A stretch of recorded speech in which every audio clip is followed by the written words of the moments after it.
मात की जय सोनेश्वर दादा की। मित्रों, हूँ एक गरीब घरनो युवान छूं। तमारी लागणी ने मान आपीने मने विजय बनावो एवी तो भाई अपेक्षा राखुं छूं। आ कांग्रेस भाजप आज तमे आज दाड़ा सुधी जोई छे, कोई दिवस काम कर्युं नथी। तमे एक गरीब घरना युवान ने चूंटीने विजय बनावो तो कंईक नवुं थशे।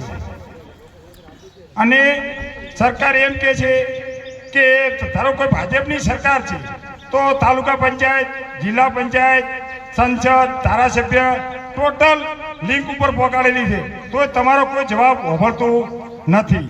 અને જો તમે ખેતરમાં ગોજો વાયો હોય તો છેક અહીંયાથી ગાંધીનગરથી પોલીસ હોય આવે છે, ગોજો વાયો હોય તો ઈ શી ખબર પડે? તમારા પ્રશ્નની ખબર નથી પડતી તો ઈ શી ખબર પડે છે?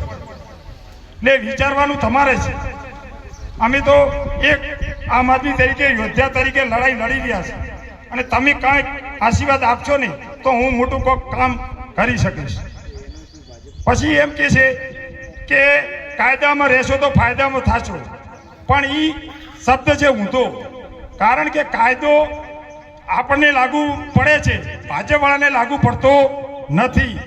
કારણ કે ઈરાય કોઈ બળાત્કાર, ગુંડારાજ ગમે તે કરે તોય તમે લોકોને તમે ગમે આંદોલન કરવા જો તો તમે લોકોને જેલમાં પૂરે છે, તમારું કોઈ સાંભળતા નથી। એટલે કાયદો એ કે કાયદામાં રહેશો તો ફાયદામાં, પણ એ આપણને લાગુ પડતો નથી। એ ભાજપવાળાને ફાયદો પડે છે, કારણ કે ગમે તે કરો તો એ લોકો તમે ઉપર તાનાશાહી કરે, ગમે તે આંદોલન કરો, કોઈ તમારું હોભળતું નથી। આમ આદમી પાર્ટી એક ગરીબ પાર્ટી છે, પણ એના યુવાનો ધારાસભ્યો શું શું કામ કરી રહ્યા તમે જોતા હશો। તો એક મોકો અમને કેજરીવાલને અમને આપો। બીજું કે યુરિયાની લાઈનો જે લાગી હતી તો ખાતર ના મળે, દારૂ તમારે જોતો હોય તો ઘરે આવી જાય, તો સરકારને ખબર નથી છે ને? છતાંય એમ કહે છે કે એ તો ખાતર મળે છે, પણ તમે લોકો જુઓ છો તો જો સરકાર પરિવર્તન કરશો, અહીંથી કરશો તો આગળ જશે, નકે કોઈ જવાનું નથી। તો એક મોકો આ સાલ 5 વર્ષ માટે આમ આદમીને આપો તો તમને 5 વર્ષ માટે કોઈ ખબર પડશે। આજ સુધી ભાજપ કોંગ્રેસ તમે ખૂબ વોટ આપ્યા, એક વખત અમે તમારા પાસે આમ આદમી તરીકે એક મોકો માગીએ છીએ, તો જરૂરી તમે મોકો આપો એવી વિનંતી।